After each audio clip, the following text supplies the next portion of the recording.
welcome to our today's edition of Press Review, where we take you through some of the stories that are appearing in our newspapers, and as usual we do have the Daily Times as well as the Nation newspapers. In now today's program, you're with me, Charity Chilanga, and I'm John Park. Moses Magawa, good morning to you. Ine tubimundu bona ngati ngoberewera sumeme mango vumbuluka nkangari kuti basi chiweto koma kulobera kuti chakuti thandiza chikwacha bwino kunyumba kwacha bwino kunyumba kwacha kumene kudithu chabwino tikamachoka pano timiti afuneka tii andi tiwake owira katatu kuja weather ceremony. Yes. I don't know what the junior which that's what we're up. Sana kuti sidi wapita. Kuma jina nani kwa kodi yeye? July analipo anazafuta manthawi ina yake kuma no suka I think timake sona kuti that's why it's back. Okay. Mu September mu one of the kuchita pato right. Chabwino. Sure. I'll be taking you through the Nation newspaper and to begin with the very front page. Rising debt haunts government. And the other headline says, the World Bank says Malawi's budget deficits highest in Africa. Part 3, the story says Malawi's ever-rising public debt currently at 15.17 trillion kwacha has drawn the attention of the World Bank and United States of America, which have stressed the need for consolidation of the country's fiscal position. In separate written responses to the Nation questionnaire, the two noted that at an equivalent of 81% of gross domestic product GDP, the debts were suffocating other sectors. World Bank country manager Phyllis Land said the Malawi government was running the highest budget deficits in Africa over the past 2 years, a development that has pushed up domestic debt in the process. Can you read ngongole zafika komaso mu Africa zikuoneka zoti tikutsogola pa amene deficit yathu ndiyo chuluka ma budget tsogola ngongole deficit ndiyo chuluka yes ngati dziko la Malawi in our budget in Africa. So Africa ndo ankulu ndio pezeke kuti inoenda naye mutsogola kani ya deficit. I think that is the problem. Kongofunika kuti chamuna chichitike. Chamuna chichikhale chotani? Atsogoleri athu mbuyomu lakunena kuti kudalira muchita mopempha kumene kumapangitsa kuti iweyo uzipanga zafunika kuti uzipanga budget mogwirizana ndi imene wapezera ndalama. Okay. Ineyo pakomo sungamapange budget ya 200,000 pamene wapezera 100,000. Yes. Ngongole imeneyo ya mwezi wathawu ndiye kuti ukapanganso budget iso chaka mwezi wina wonso choncho ngongole zimangochulukana chonchija. So I think adindo athu atsogoleri athu especially amafunika kuti aunike muzama izizi ndi kuyika mavuto nzika zimene sizinabadwe. Nzika zimene sizinabadwe. Angasife pena chikhozana lita zolowera mavuto. Kumadza kugira liti mukoneka. Kumadza kungofika kongozolowera mavuto. Ndikumangokhala mwamtendere kuti koma ndili mavuto akulu kopa kufa. But then nzika zimene sizinabadwe zofuna kuziganizira kwambiri kuti such deficits tikwaganizira bwanji amene akubwera utsogoloko. Let's budget within our let bingu ama chita unena kuti ineyo I work on zero deficit budget. Okay. Kutandauzira kuti ndikhala ndikugwiritsa ntchito chuma chimene chimapezeka mdziko muno muli ndalama zilimo no tisabise ndizi zili kutiko mdziko muno muli ndalama zili kuti zilipo zochuluka. I've got a story or so imene naiona in the Daily Times. Okay. Imene yoyo ndiyo ningo yakulirado it's in connection akabambe achita fort fourth old generation graduates amalankhula ku DMI school imene kumangochi pa public lecture imene wanali nayo ndamanena kuti I think amene sanathandize ndi ma graduate akalekale amene anaphunzira ali mboma koma sakudziwa kuti sukulu zawozo zikhoza kuwathandiza bwanji chitukuko cha dziko lino. So amalankhula kuti kwa inu amene mukubwera pano mukuyenera mukhale anthu osintha chifukwa dziko linofunika kusintha kupereka I think kwa atsogoleri ena. Inunso mligulu losapindulira dziko lino. Kodi mwatero kulankhula kwa? Inu si graduate wa dziko. Matsopano mafuna ndine kunanga ndi kuboma ko. Ine ndimona ngati mumachita mokhala ngati. Yeah, ine sindire kuboma. Timogwa nkhope iyi timayimona lena pake. Ineyo ndisindire kuboma. So koma timafuna kuti amene timamuona ujani. Kulankhula kwano ino nomabwera ndi mtokola mawu no. Okay. So timayenera kuti at least tiziunike kwambiri kupyolera kuti zaka zimene zikubwerazi deficit ngati imeneyi yanenayo ndi World Bank sinkhani ya masera World Bank ya dziko lonse lapansi likuyang'ana kuti Africa kumano Malawi yonde kutsogola pankhani ya deficit no ndi nthawi yoti adindo athu I think ayambe kuchita usati kungolankhula.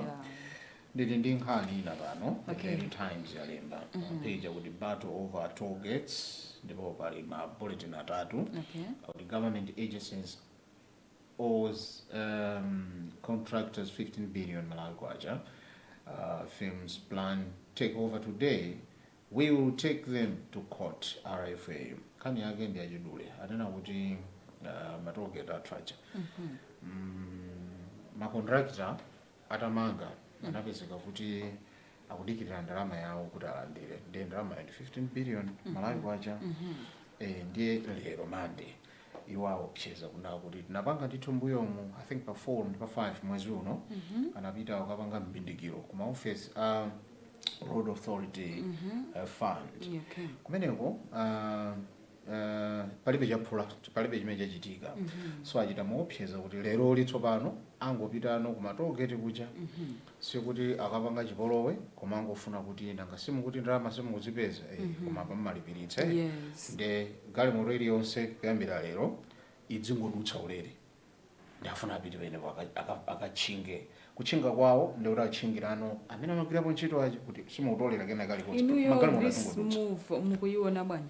Yeah, ili ndi ma complications angapo you know. Malo moti ayankheso anzathu Roads Authority wa sana yankheso Roads Fund Authority sana yankheso molongosoka anena kuti mufuna mutopseze kuti mupita pamenepo togeti china chonse chimene chingachitike ngati zingaonongeke will take you to court. Mwayiona nkhaniyo so akuti they will involve anzathu aja maloya experts kuti anthu awawa atengere ku court. Now ngani ndiona kuti 15 billion Malawi kwacha ndi ngongole yoti kumeneko ayipereke chiwaopsezeraso anthu awawa ndi chani timangofunika kuti apange mgwirizano ngokambirana kuti apa tipanga bwanji fa akaunika nkhanizi zikuonetsa kuti bungwe ilili lotolera ndalama limene likutolera ndalamazo pakati paso akhawo mapereka malipoti you know kuyambira mwezi wa August last year tapeza 9.9 plus billion. Now tukamba zoti bweza kupungula ngongolezi akhala kufotokoza kuti ndalama zikugwira ntchito kunsewu wa umene umapita kuneno uku from Zalewa ndiye panali chithunzithunzi chona kuti pali makilometers angapo amene akufuna kuti achite cover koma ukuchedwa sonse uwu sizikuoneka bwinobwino kumene kuchitikako ndi chani. Just a kilometer imene yapangidwa cover out of makilometers amene anagwirizana about 6 kilometers kuti aukonze ndi ndalamazo sizikukonzera misewuyo ndalamazoso sizulipira ngongoleza zimene zilipo za nkhaninkhanizi ndi zikutani. So kwa ineyo kuona kwanga ndikuti anzathu a Roads Fund Authority sakulongosola zinthu mwanjira ina akuchita mwadala achita mwadala basi anthu anagwira ntchito amayenera kumapungulira inu wangongole umatha ukambirana ndalama ineyo nane ndikuvutika nafuna ndapanga izo koma tagwira ndikayapa koma palibe chimene chikuchitika anthu mwina papa akubwera ngati anthu aja amanena ndalama ndili nayo koma sindikupatsa pali mtundu wa anthu otero choncho kuti munthu ungochita safa basi.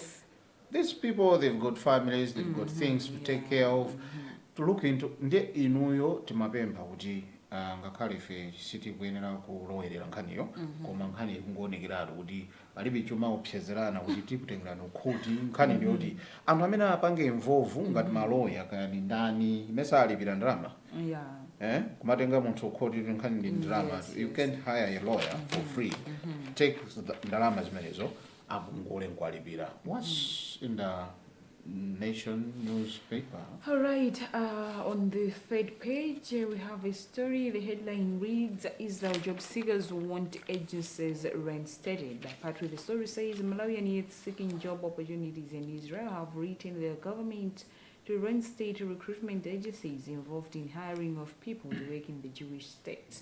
The agents were involved in the labor export deal between the two countries prior to the signing of a memorandum of understanding (MOU) earlier this year for a government-to-government arrangement. Earlier, the nation has seen dated September 10, 2024, signed by Globe Secretary Grace Kalimba Gata and addressed to Ministry of Labor Principal Secretary P.S. Chigondano Musa and copied to the Office of the President and Cabinet (OPC), said government has failed to administer the jobs deal. Israel job seekers. Yes, akufuna boma lisiye lisakhale pakati poyendetsa ntchito imeneyi abwerere timati mamido mine ata yes ifika boma siruwathandiza ever since they signed the MOU. Yes, I think zambiri zikuchedwetsedwadi. So makauti probably imene yankhani ndiye kuti munthu umakhala mwina unagulitsa pena pake kamunda kuti ukozikakaenda ndilomosole zinthu mwina unabwereka pena pache panga ndithu zofunikirazo komanso pano nkhani chasonkha ngati ndibolo konati kusapanga zimenezo. So chimene chimabwereka njakuti ena awo ndalama anayipeza mukuvutika kuti ayambe nokuganiza za ulendowo chifukwa ulendowo siwaulere pali zoti munthu achite pali boma zoti lichite palinso iweyo mbali yakuyo lichite. So ndikuvuta kwa ndalama mdziko muno ndiye kuti munthu amaona kuti I think ndikati ndagulitsa mbuzi kapena ndabwereka apa I think by mwezi woyamba wachiwiri ndzabweza ndalamayi. So I think zimene akudandaulazi ngofunika kuzimvetsetsa komanso kuziunikira mofunikira akufuna azilumikizana ndi maagents awo boma likhali ngati chifukwa palibe chaphindu chimene akuchita.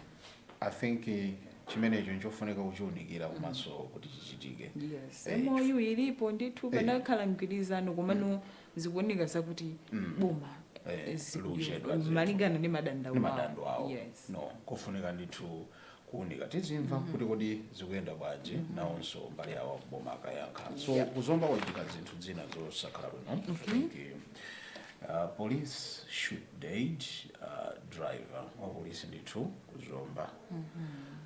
Izi zoti panse mwina ulibe zokuyenereza makhala kuti mwina license yakusowa kapena ulibe chachitika china chake kapena gali moto ili mavuto tina so akuti panali ngati kukangana pakati pa driver ndi wa polisi kapena amana utayo oli mavuto nkhaniyo ndiyoti ndiyomvesa chisoni fa zinafika kuti mpaka na wa polisi kupanga chisankho chogwiritsa ntchito mfuti ndikumombelano driver ndifunso kumati kuti nditi zikhala choncho kodi mesa malamulo amanena apa kuti just take the registration ya galimoto imakhala number plate chimenecha kuti ngatali ndi mulandu apita akayankhe ukoko. So muzomba umu zachitika zovuta kwambiri ndipo apolisi achita confirm this sad development.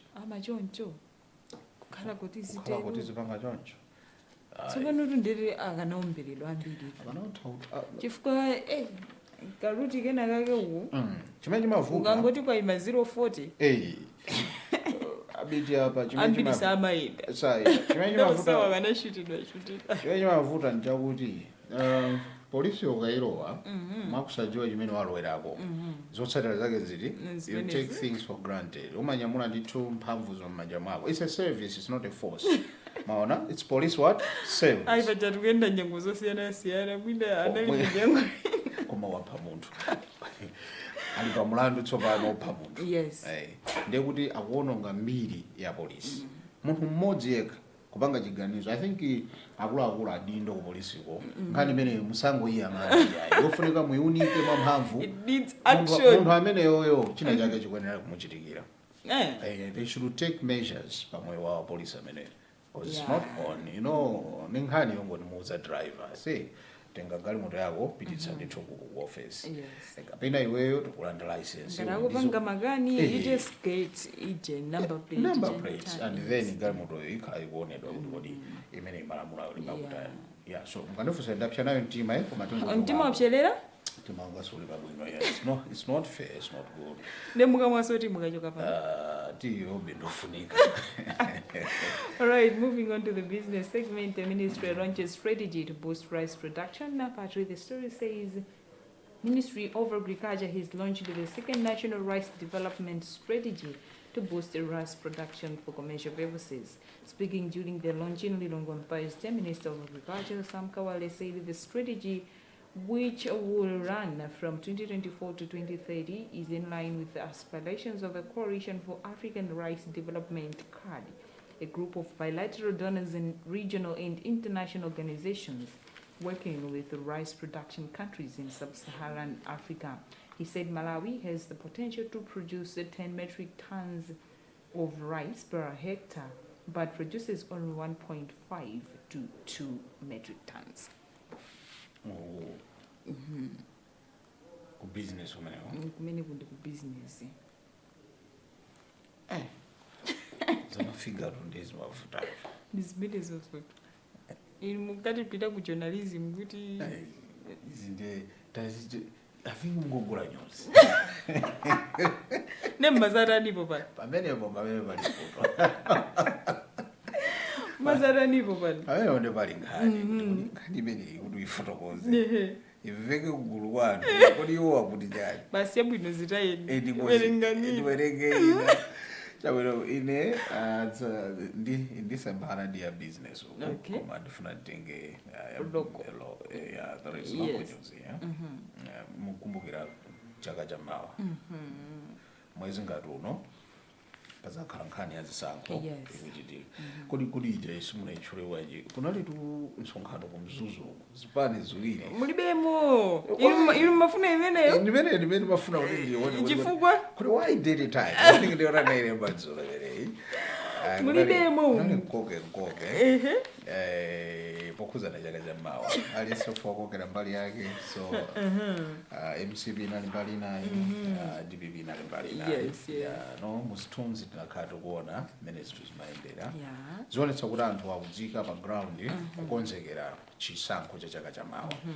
They make calls for voters registration observers. Afuna ditu amegewa kuti ngati munga kuthe kufuna mene muliri kuti mukakhale na one of the observers both local and international mukhoza nditu kukachita submit application yanu koma muchite tipite zimene zizi nditu zikuyamba pano malire mu pa 30 September not in between kodi 30 September sipompano just be I think it's just a week kuti anthu akhozopita kumene kuja kuma office awo ndikukumana ndi the Chief Justice of election that's Mr. Andrew Mpes amene akulandira ndithu ma application ndikumakhabulia ndikaonetete nawo koma nditu pali ndondomeko zake mukhale ndithu munthu andale ndeno bajaza ndale sikweni moti zinanga simulidziwa zandale politics izo sinke sikweni so aitana ndipatse kuti anthu ma application athu apititsa encholinga yoti yazakhala kuonerera nawo zisankho kuti zoyenda bwanji zapatatu. Alright, moving on to international news. AU funds peacekeeping efforts. The African Union AU has disbursed 7 million United States dollars, which is about 12.3 billion kwacha, to help in peacekeeping efforts in the Democratic Republic of Congo, DRC, Sudan, South Sudan, Mozambique, and other countries facing conflicts in West Africa.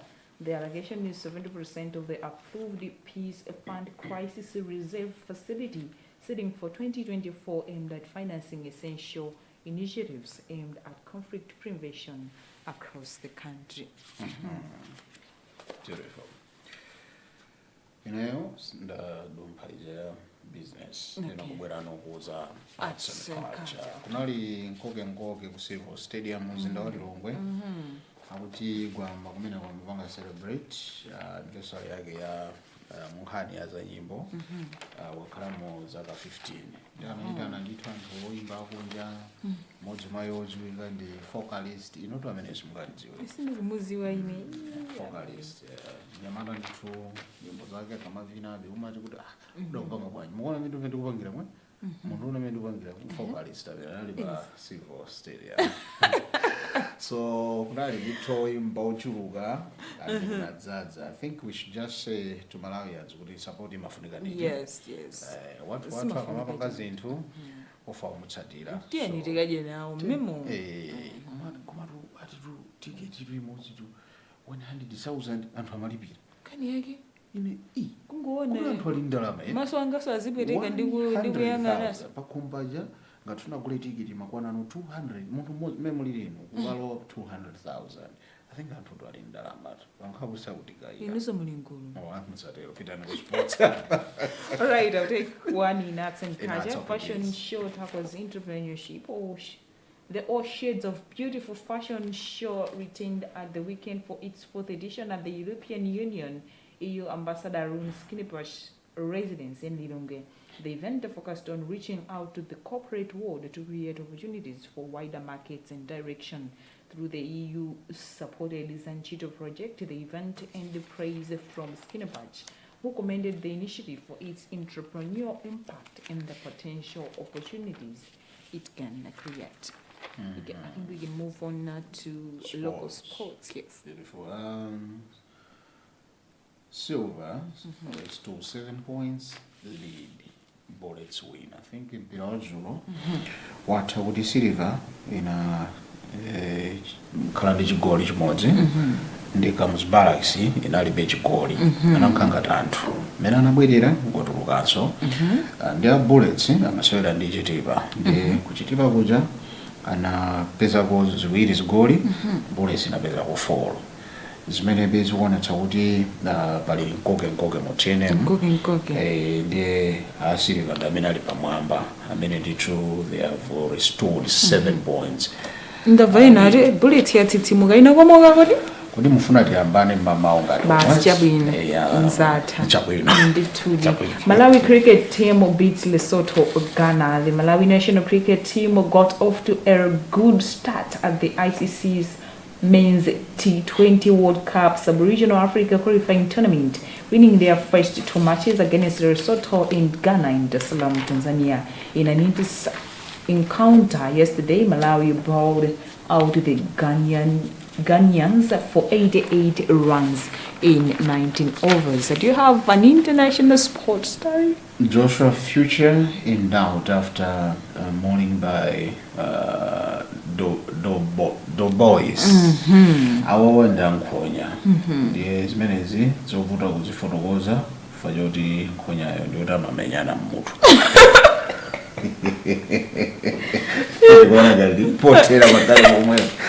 Alright, that also brings us to the end of our today's edition of Press Review. Remember, we just take you through some of the stories, and if you want to have a full picture of what's in the papers, you can get your own copies. Both the Nation and the Daily Times are going at 2,000 kwacha.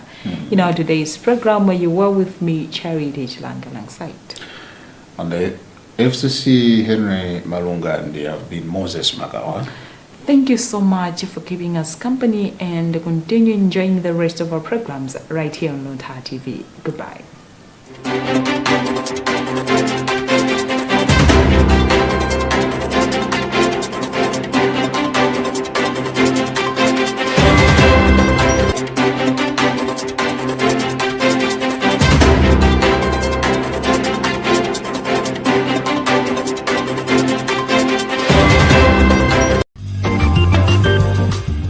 Luntha TV is now on Zuku channel 51. You can get yourself a Zuku decoder from the Luntha